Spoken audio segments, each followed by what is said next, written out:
This is Sam Kirby, host of Cinema Stories. Thanks for listening to the following broadcast on Public House Media.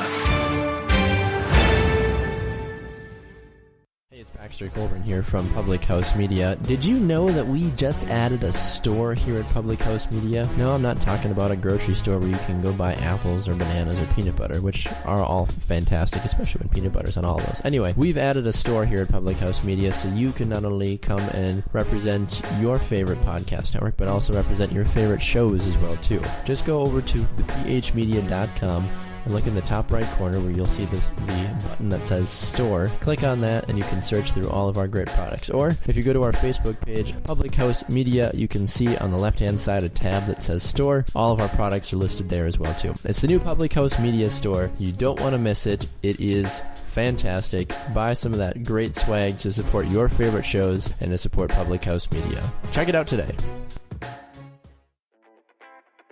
This is John Lauder, host of The Cheap Seats here on Public House Media. Thanks for listening to the following broadcast on Public House Media. Once you're done with this episode, I hope you'll come check out my show, The Cheap Seats, where we talk about sports from the fans' perspective. A new show comes out every Monday. Don't forget to subscribe on iTunes so you never miss an episode of The Cheap Seats. Thanks again for checking out the following broadcast on Public House Media.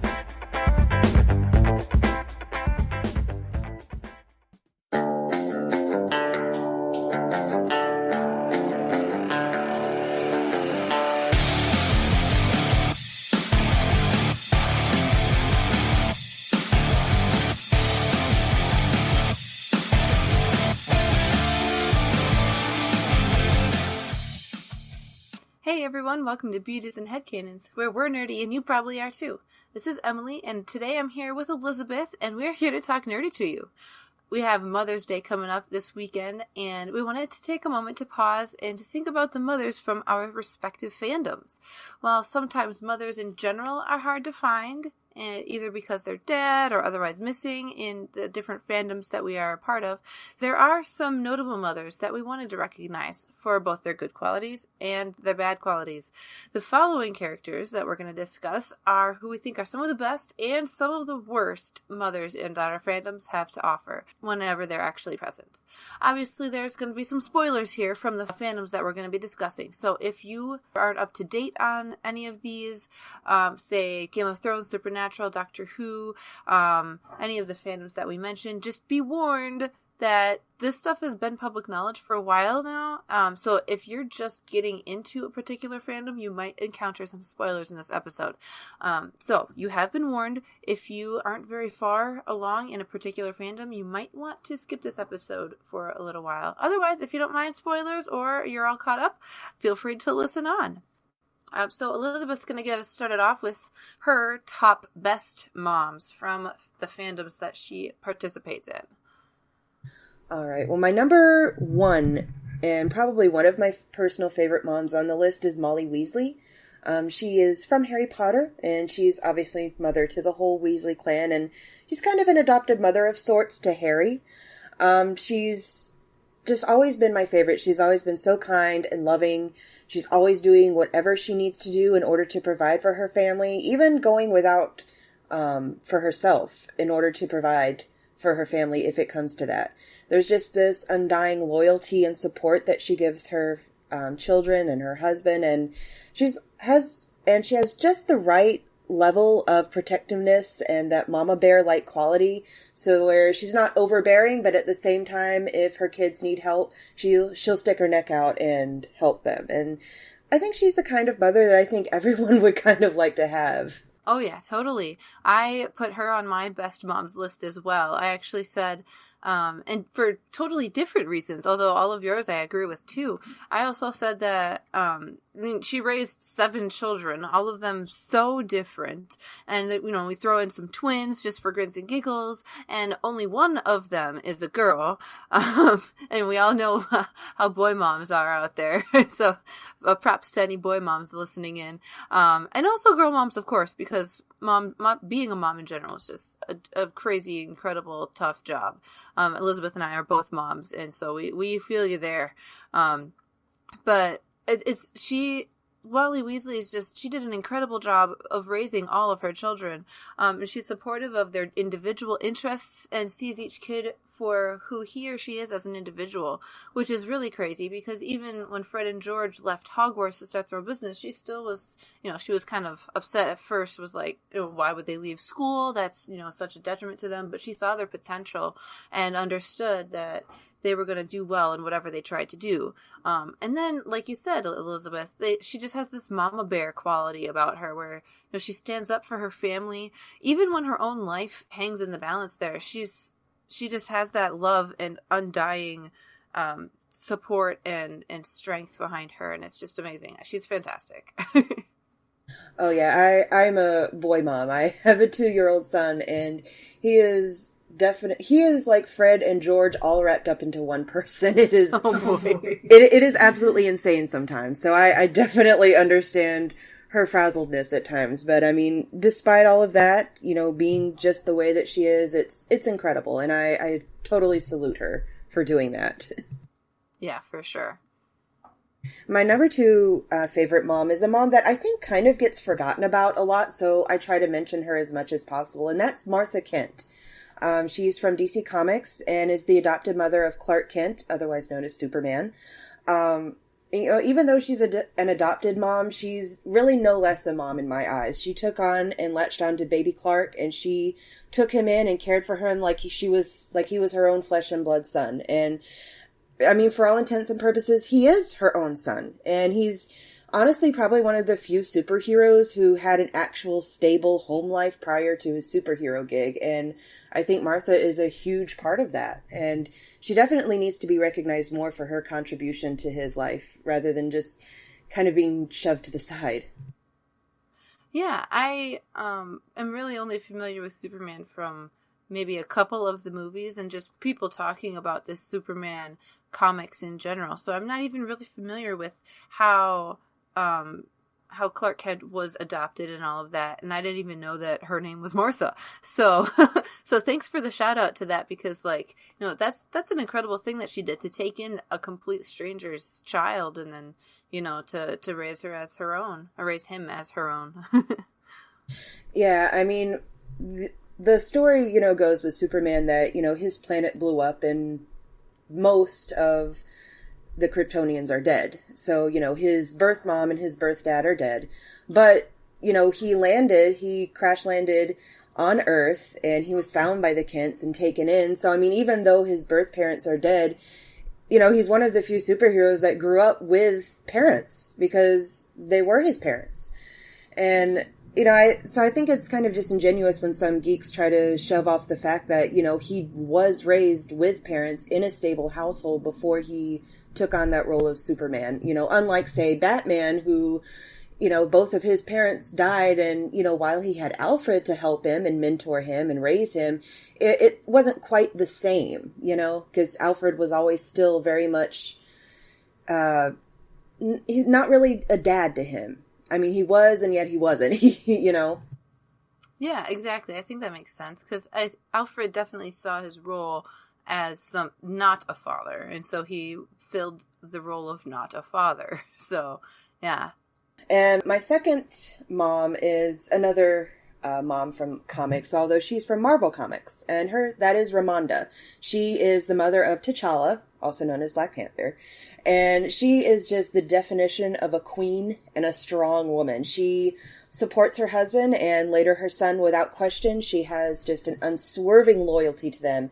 And she also has what I love about her is she just has this patented mom awareness where she just knows if one of her children is doing something they shouldn't, even when they're behind her and not in her line of vision. And all she has to do is just say their name and they're like, sorry, Mom. I just love that. That's awesome. Yeah. I don't know much about her, other than what we've seen, in the Marvel movies, but just even from that, she sounds awesome. Yeah, she's definitely on my list of strong women, and she's absolutely fantastic. I really wish we would see more, but at least what we do get to see is just absolutely awesome. And the last person I have here on my list for good moms might surprise some people, but I have my reasons for putting her on here, and that is Harley Quinn. She is from DC Comics, and she has a daughter named Lucy. And hear me out here. I know, Harley is famous for her association with the Joker and being a criminal. And she is definitely far from perfect. And she definitely wasn't in a good situation when she got pregnant, when she was with the Joker. But she was cognizant enough to realize that she couldn't possibly offer her child a stable environment, either physically or emotionally. And because of that, she left the Joker and made sure that he didn't find out that she was pregnant. And she had the baby, and she gave the baby to her sister. And from then on, even though she went back to the Joker for a time, she still supported her daughter from the sidelines, either financially, or she also kind of forged a relationship with Lucy as sort of an Auntie Harley kind of thing. And, obviously she hopes that one day she'll be able to tell her the truth and maybe take on more of a role in her life. But to me, her ability to see her situation for what it was and recognize that she needed to do better to provide for her child, even if that meant giving up her daughter, that is what I think makes her a good mom, and that's why I put her on the list. And I think that totally makes sense that if a mother isn't able to give the children that she has a stable environment, then the best thing she can do as a mom is to give that chance to her children. And I think that's a really wise thing to do. So, for all the flack Harley Quinn is given for being a crazy person, she actually made a really good decision in this situation, I think.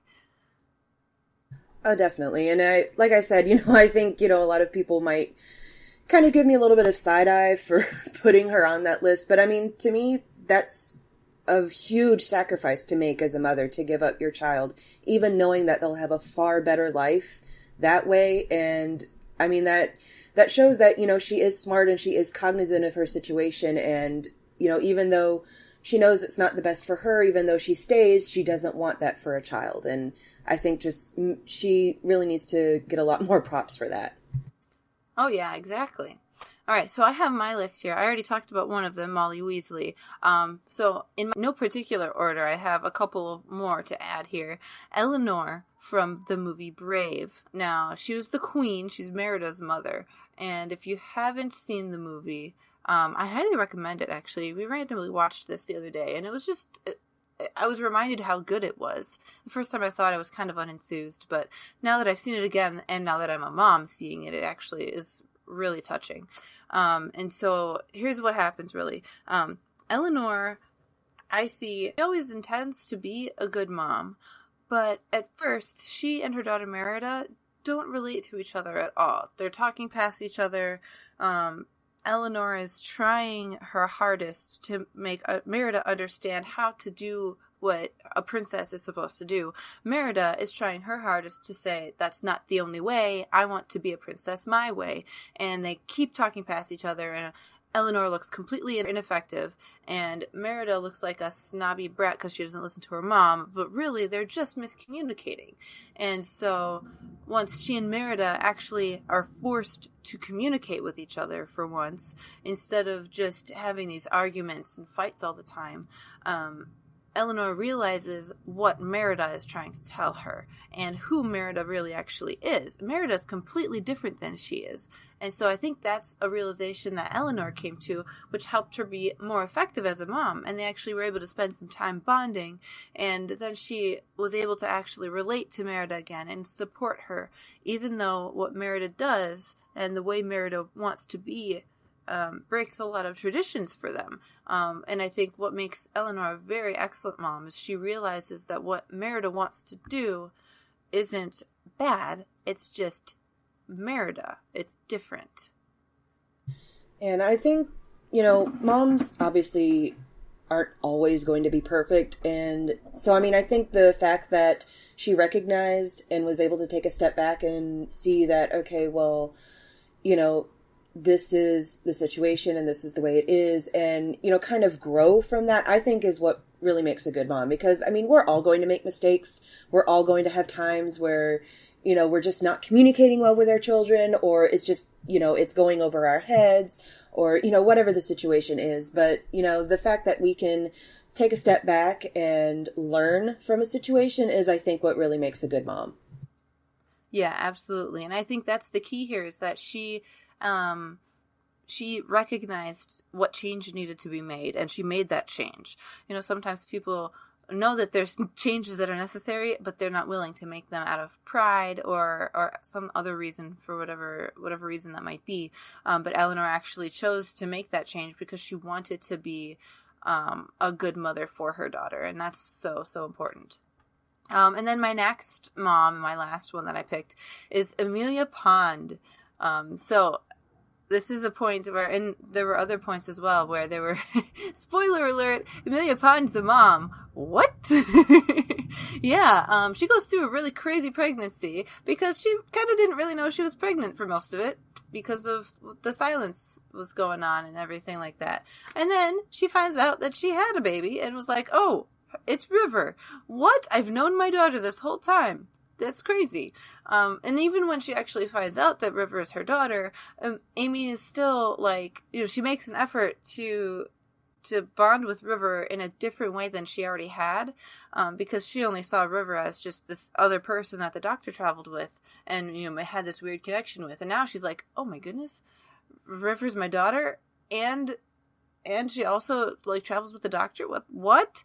And then she actually like tries to be a part of River's life, and then towards the end of the Pond's traveling time with the doctor, they're actually shown hanging out with River and spending time with her casually, like as a family, instead of just being apart and separate. They actually being a part of each other's lives. And that's really, really cool, that even though Amy didn't realize that she was pregnant, and then she never really actually got to raise her daughter herself, because River was raised by this silence group, she actually makes an effort to be a part of her daughter's life. And that's awesome. I am not up to that part in Doctor Who yet, but I'm a spoiler hound. I'm the kind of person who goes out of her way to read the wikis of the series that she starts because I want to know what happens. Even though before I watch it, I don't know why. I guess because I grew up in a really restrictive household. Like, I really had, like, almost zero pop culture knowledge when I finally, like, came out into the real world. And so, like, essentially, like, everything is spoiled for me already, like, all the time. So, to me, spoilers have never been a big deal. So, I mean, so I already kind of knew that River and River was Amy's daughter. So I'm gonna, be anticipating that, in the series when I finally get to that part. I'm still in 10. And he just dropped off Martha for good. So that's kind of where I'm at in watching Doctor Who. But I'm very excited to, further my watching of Doctor Who and get to that point, because that's one of the points that I've actually been really excited to watch unfold on screen. Yeah, it's really great, and like way better than the way I described it too. So there's a lot of detail that goes into that, and I think it's really, really well written. So props to the writers on that one. So that's all I've got for my good moms. How about we talk about some of the worst moms in our fandoms here? Oh yeah, well, I'm actually going to change up my order a little bit, because the next mom will kind of mirror Amy Pond a little bit, but in a different way. And one of my worst moms is Mary Winchester from Supernatural. She's the mother of Dean and Sam Winchester.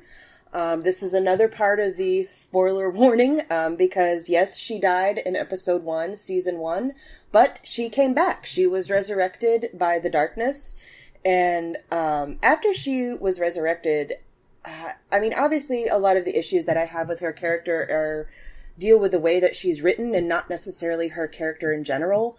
But, obviously we're discussing canon here, not, what we wish it was, so... I do take issue a lot with the way that she was written.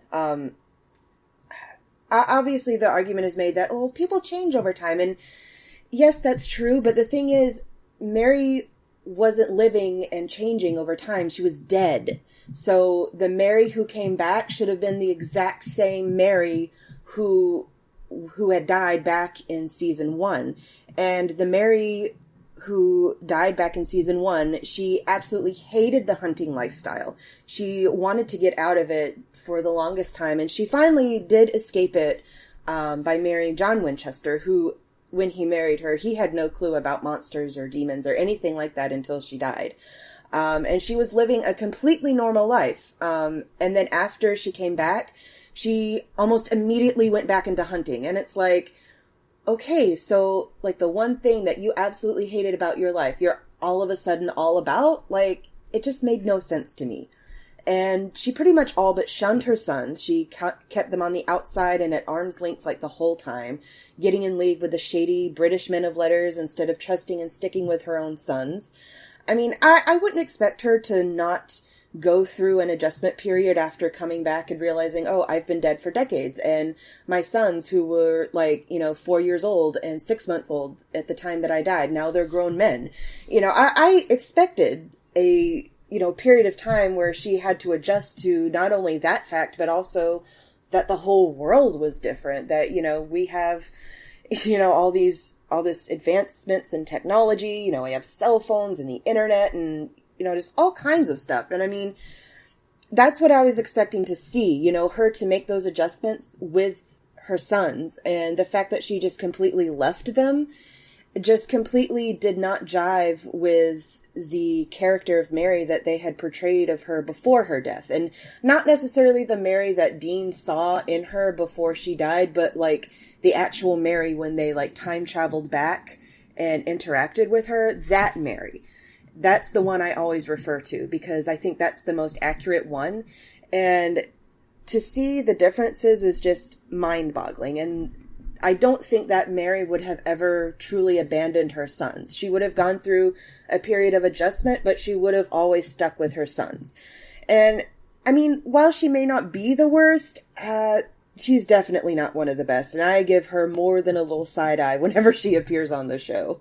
The only episode I've ever seen of Supernatural is the one where she dies. And that makes sense that if she has been dead for the majority of the show, when she comes back, she wouldn't have had personal development because she isn't alive to develop.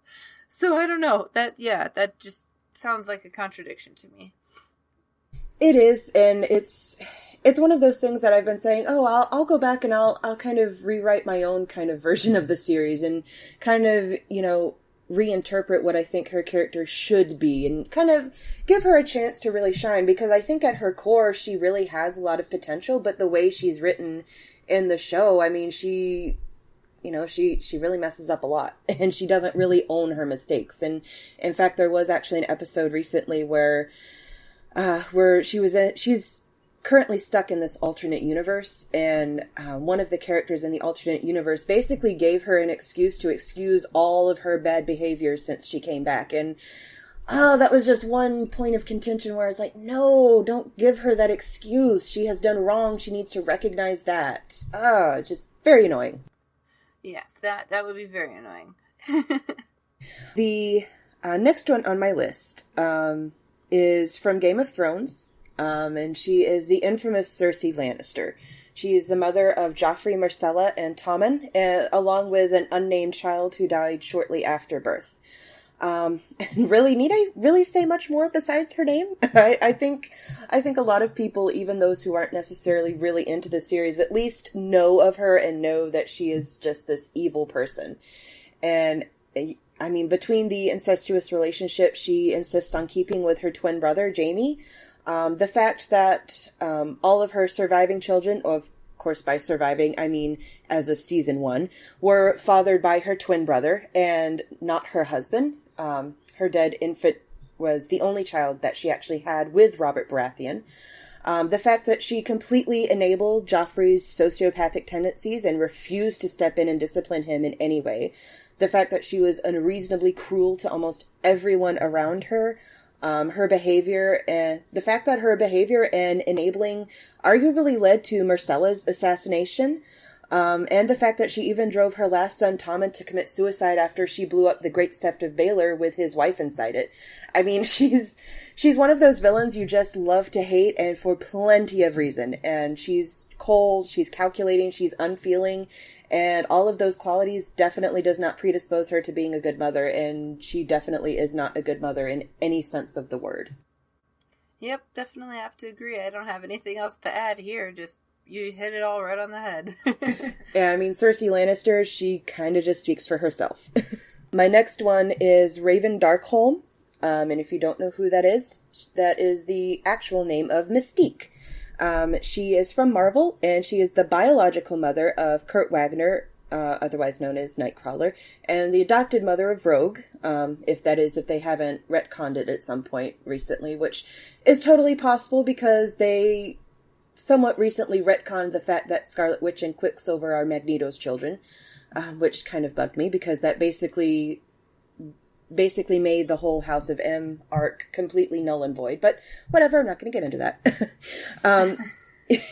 Even though Mystique is actually one of my favorite characters in Marvel, she's definitely not a good mother, and looking at her objectively, it's pretty easy to see why.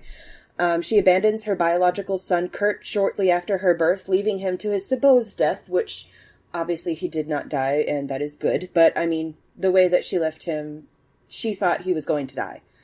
And so, I mean, obviously, that's not good. And later, when she took on Rogue, she still gave herself no chance to develop as a person and as a mother, and she basically just trained her to be a criminal. And that culminated in her forcing Rogue to keep hold of Carol Danvers long enough that she absorbed the powers and the life force of Ms. Marvel and sent Carol into a coma. And that also gave Rogue the powers of flight and super strength, because at the time she only had the powers to, absorb other mutants' powers and, obviously people's memories and stuff like that.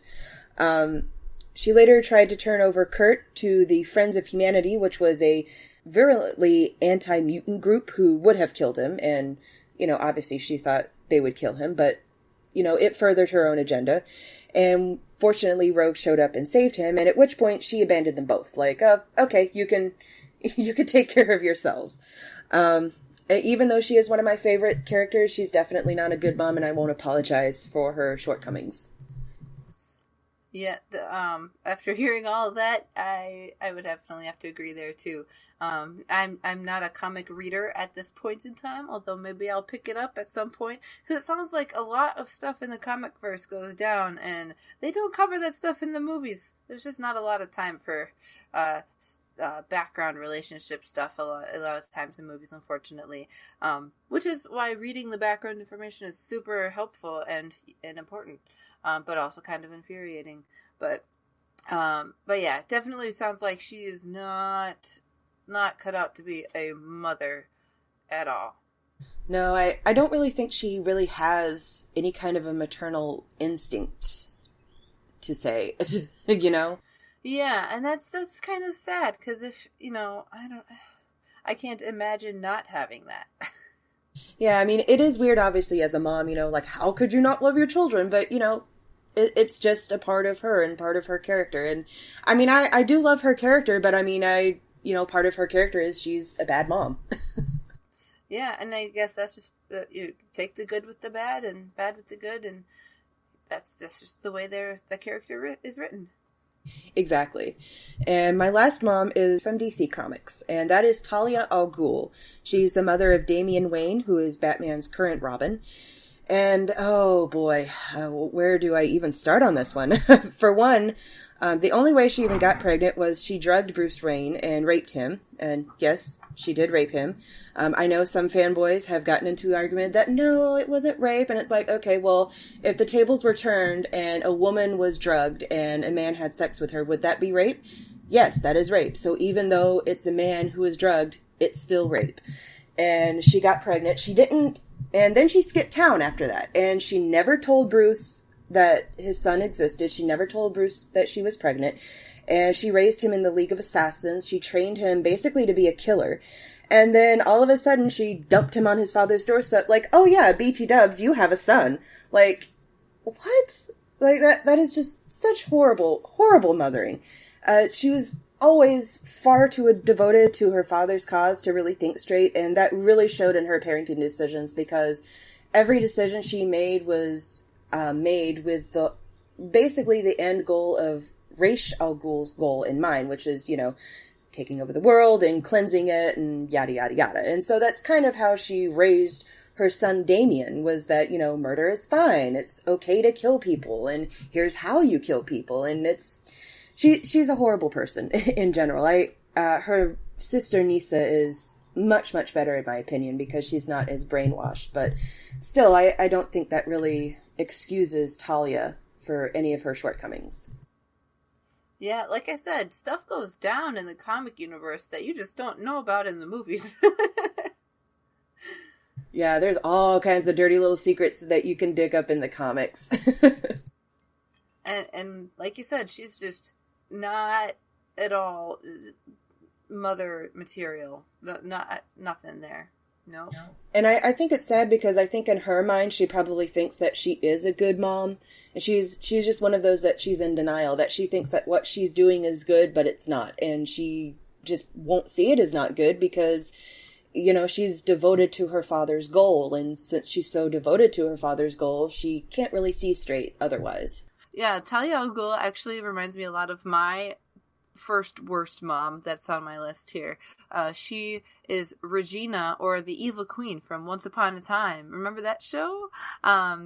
I started watching this. I'm only through like 4 seasons of that. I don't know, like 7 or so seasons, and I don't really plan on continuing it just because the plot line got super twisted and messy, just tangled up and really complex, and I'm kind of done with it.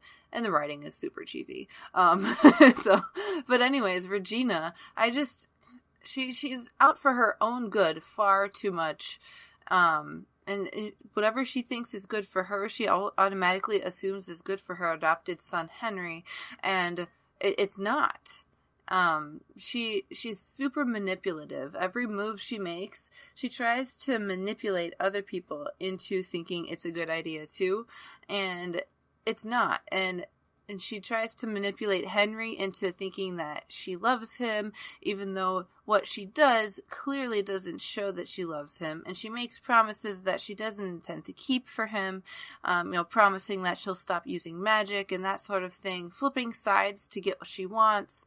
And she doesn't intend on keeping those promises that she makes to Henry, or maybe she does at the time, but then she goes back on her word, and that just completely nullifies anything she ever says to him. And she just has a really twisted way of showing that she loves him, if she loves him at all. Yeah, I never really got into Once Upon a Time. I think because it came out around the same time as Grimm, and I got super involved with Grimm. And I think that was probably a good thing because Grimm's writing was like awesome. It was an awesome show. I will always highly recommend it to the moon and back. But yeah, I mean, she kind of reminds me of a few people that I know in real life, you know, just kind of trying to get the best result for her and not really caring about anybody else. Yeah, exactly. And I think you're right that Grimm did come out right around the same time, even if it was before or after, I don't know which, but yeah, she's just constantly out for herself, no matter how much she says she loves Henry, and that's her adopted son, not her biological son. She doesn't have any kids of her own, but she did adopt Henry. And so even by that, you'd think that she chose to have a son, you know, by adopting him. She picked him. You'd think she would be able to show love to him because she actually wanted a son. And obviously she doesn't. Well, I mean, I think that is a good point to see, though, because, you know, I think most people probably think, well, oh, adopted parents are really good parents because, you know, they have the choice to take on this child. And adoption, I mean, if nobody has ever gone through it, you don't realize adoption is really, really expensive. It's super expensive. I know my sister was looking into it before she actually got pregnant with her second child. And I mean, she was actually going to go overseas because even like in the States, it was just like insanely expensive what all she would have to do. And even like going overseas, it was super, super expensive. Everything that she was going to have to go through and do and, you know, provide and everything. But the thing is, I mean, even if people go through that, that doesn't really make them a good parent. Being a good parent makes them a good parent. And even if they choose to take on a child, that doesn't mean that they're going to be a good parent. It just means that they've taken on a child. I think that really validates, you know, some adopted children who don't have the best parents, you know, because it says that, oh, well, just because your parents chose to take you on, that doesn't mean that, you know, necessarily that they were good. So, you know, that's okay. And that's okay. You know, I just really think it's good to see that there is a variety in not only parenting, but also, you know, a variety in parenting in both the good and bad, you know, sides of the spectrum. No, that is a good point, too, because it's not the adopted child's fault that the parents that chose them do a bad job. Exactly. I know that there was a case of a child who was adopted, I believe, from Ethiopia or from somewhere over in Africa. And her parents ascribed to the Pearls brand of parenting in their book To Train Up a Child, which basically is pretty abusive. And the child actually ended up dying because they followed the Pearl method. And, that just shows that, just because they chose to take on this child, that doesn't mean that they're good parents. And, I think it's a good thing to look at parents more objectively, just, and not always just give adopted parents props for adopting because, oh, what a great thing you did, look at them as a parent. And if they're a good parent, then good. But they aren't always a good parent. And I think that's good to recognize that. Mm-hmm. Yeah, that is a good point, too.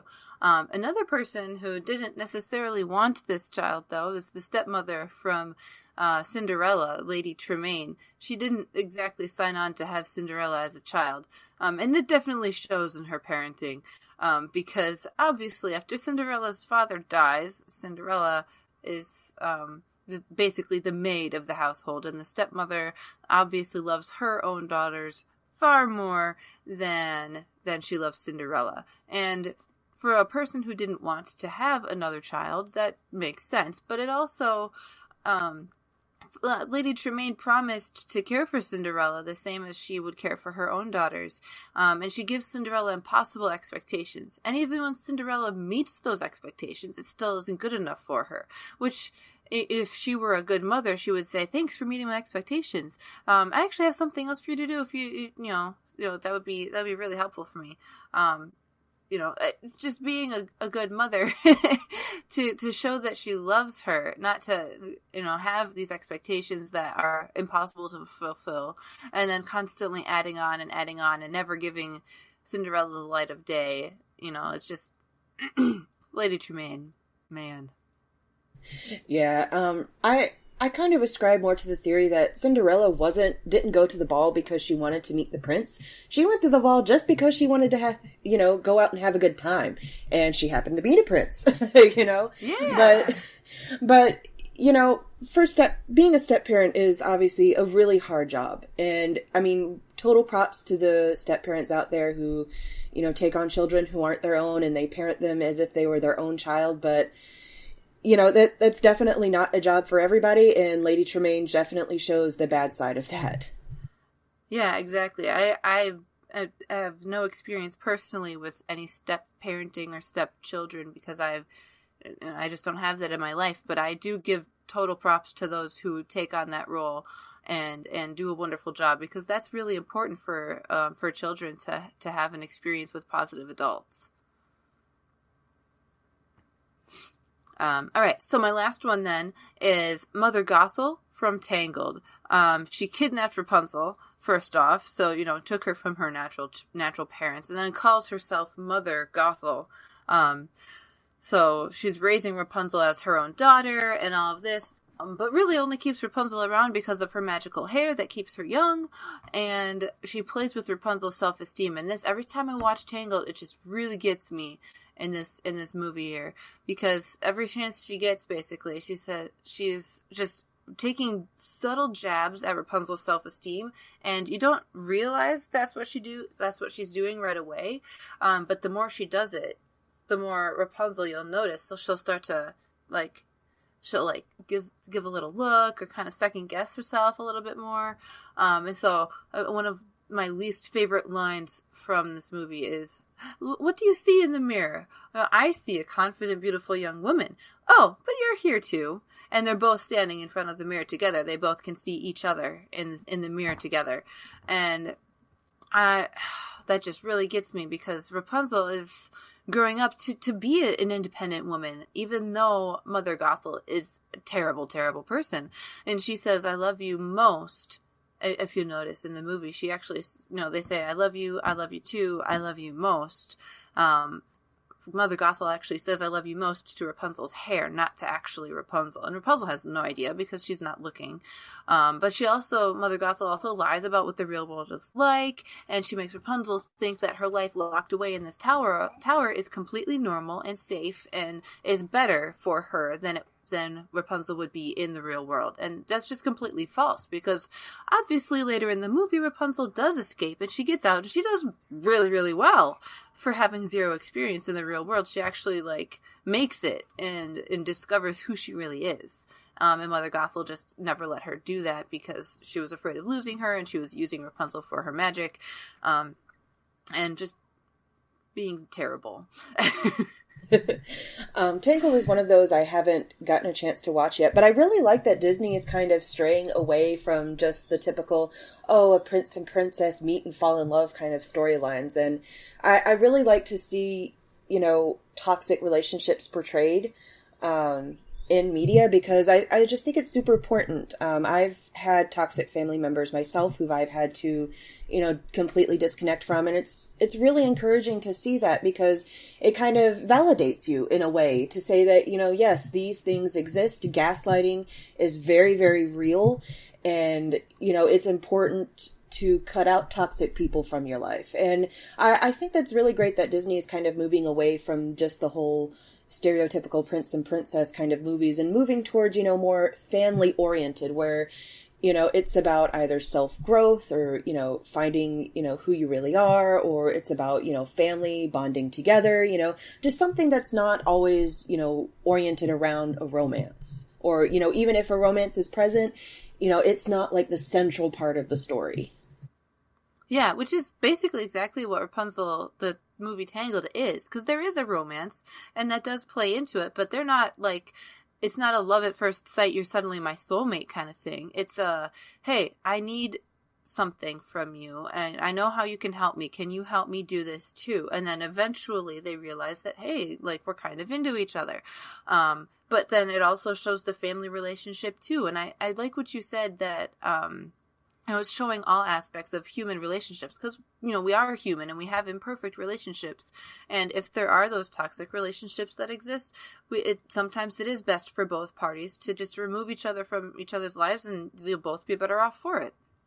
Oh yeah, I am really glad to see, that there is more of a variety portrayed. I mean, in the geek world, unfortunately, there's not a whole lot to draw from as far as mothers are concerned. A lot of times, mothers tend to be dead, or they tend to just be absent for one reason or another, or just, completely not discussed. But of those that are there, I, really appreciate the variety that they have put into them. So, you do have your good mothers, and you do also have your bad mothers, and, there's just this whole variety and spectrum, just like there is in real life. And I really appreciate the fact that, they are, doing that kind of thing. Thank you so much, Emily, for coming on today with me and getting nerdy with me and discussing mothers for Mother's Day. So why don't you talk nerdy to us? Who are your favorite mothers in your fandoms? Who do you think is a good mother or a bad mother? Do you agree with our assessments, or do you think, we didn't quite get the whole picture? Find Beauties and Headcanons on Facebook, Twitter, and Tumblr to share your nerdy topic suggestions. Subscribe to this podcast and others from Public House Media on iTunes, Spreaker, iHeartRadio, and wherever good podcasts are found. We also love feedback, so if you like this episode, or even if you didn't, please give us a rating and a review so we can keep making great episodes for you. Also, check out our store on thephmedia.com. We do have specific show merch on there, so if you'd like to buy some and support the show, that would be awesome. I'm Elisabeth. And I'm Emily, and thanks for getting nerdy with us on Beauties and Headcanons.